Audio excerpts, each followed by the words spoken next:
Vamos abrir aqui o noticiário falando do presidente Jair Bolsonaro, que está em Israel. É a primeira viagem oficial do presidente ao país, comandado pelo premier Benjamin Netanyahu. José Maria Trindade, a autoridade palestina, chamou de volta seu embaixador no Brasil. O desconforto se deve ao fato de Bolsonaro ter anunciado a abertura de um escritório de representação em Jerusalém. Explica essa história pra gente, Zé. Bom dia.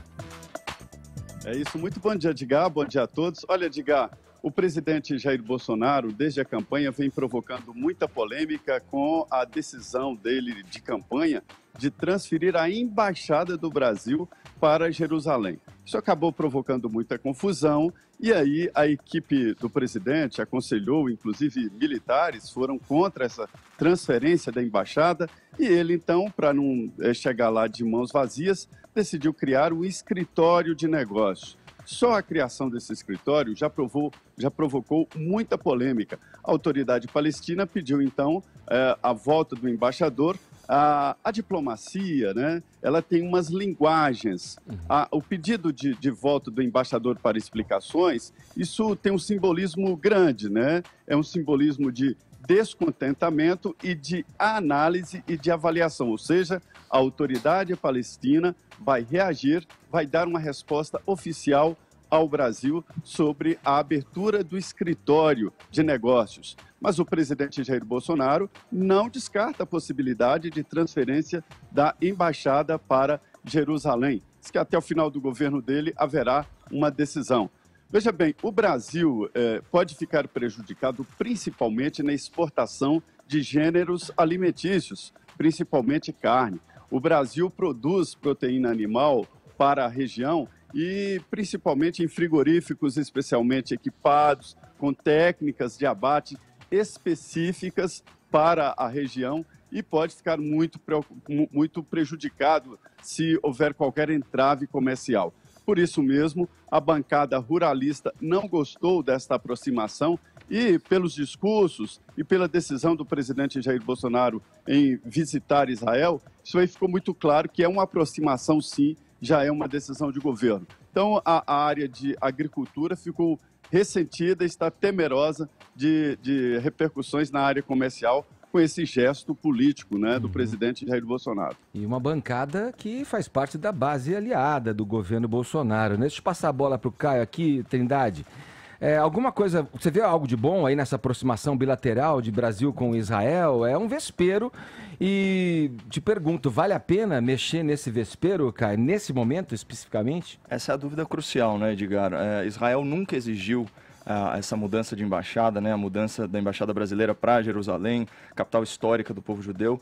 Nunca houve essa demanda do ponto de vista da política externa israelense para que houvesse aproximação com o Brasil, né? E também não está claro, como bem colocou o Zé Maria, até que ponto os estados árabes e talvez até os estados muçulmanos não árabes, né, eles estariam dispostos a retaliar comercialmente o Brasil. Para ilustrar aí com números o dado que o Zé Maria trouxe, né, então a pressão das bancadas e principalmente dos exportadores, né, que não querem perder esse mercado árabe, né, especialmente aí na figura do Ministério da Agricultura, a gente está falando de 11 bilhões de dólares, né, em exportações para países árabes, e se a gente colocar os países muçulmanos não árabes, esse número salta para 20 bilhões de dólares, especialmente a proteína animal que o Zé Maria colocou, que é aquela feita naquele esquema de manejo chamado halal, né, que teve toda uma curva de aprendizado para que o produtor brasileiro, mercado, né? Exatamente, fizesse o manejo segundo as regras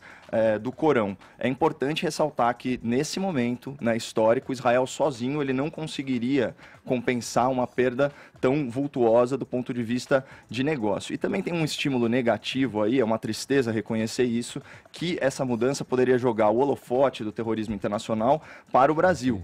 O que por si só já prova como terrorismo é efetivo e tem que ser combatido prioritariamente. É ruim a gente ter que colocar essa carta na mesa. Mas assim, existe um valor simbólico, especialmente simbólico, no Brasil endossar essa mudança de embaixada, porque foi o Oswaldo Aranha que presidiu a ONU quando daquela partilha de terras, né, entre Israel e Palestina, isso lá em meados do século XX. Só que desde aquela época, o modus operandi palestino tem sido o mesmo. Eles não aceitam a solução de 2 estados e mais, eles buscam tornar a Palestina uma plataforma de terrorismo e buscam aniquilar Israel. Já foram mais de 5 tentativas da solução do estado de 2 estados que não funcionaram, né? E isso culminou naquela reunião da Liga Árabe em 1967 com os famosos 3 nãos, né? Não à paz, não ao reconhecimento e não à negociação.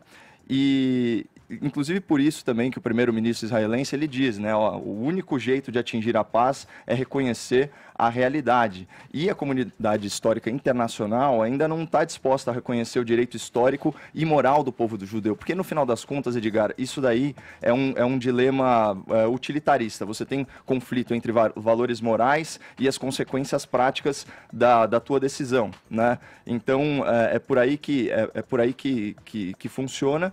E a gente tem que lembrar também que a política externa ela não é 100% imune, como alguns gostariam, à voz das urnas. Claro que temas mais complexos de cenário global, de conjuntura, exigem especial prudência. Mas assim, é aquele negócio. A gente está de novo entre fazer o certo porque é certo, pensar e sopesar todas as consequências, não tem uma resposta fácil e eu acho que o governo fez bem em acenar a direção sem tomar uma posição definitiva nessa visita.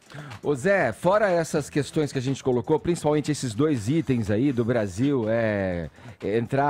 a possibilidade do Brasil poder entrar na mira do terror, essa perda também, que embora incerta ainda, é possível, essa perda na balança comercial frente aos negócios aí que o Brasil tem com os países de origem árabe, é uma tomada de decisão também que vai um pouco em desacordo com a tradição brasileira de neutralidade na diplomacia, né?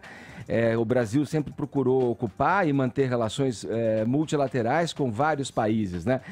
O quanto, Zé, na tua visão, essa aproximação bilateral com o governo Trump, com os Estados Unidos e, consequentemente, com o governo de Israel, pode... Talvez numa intenção do presidente Jair Bolsonaro... Caiu a linha? Trindade não está ouvindo.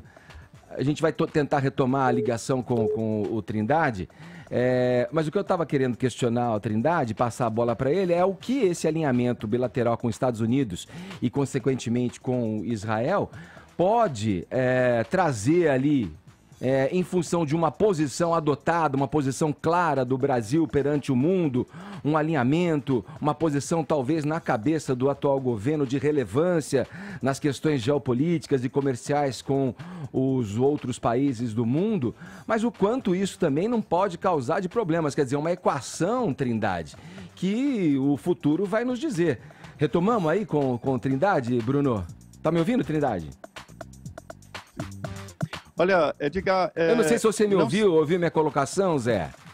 Sim. Olha, o que eu vejo é o seguinte, o presidente Jair Bolsonaro, uma vez eu assisti um filme, O Dom da Fúria, né, que mostra exatamente um comandante militar que quer levar esse rigor para a família e tal.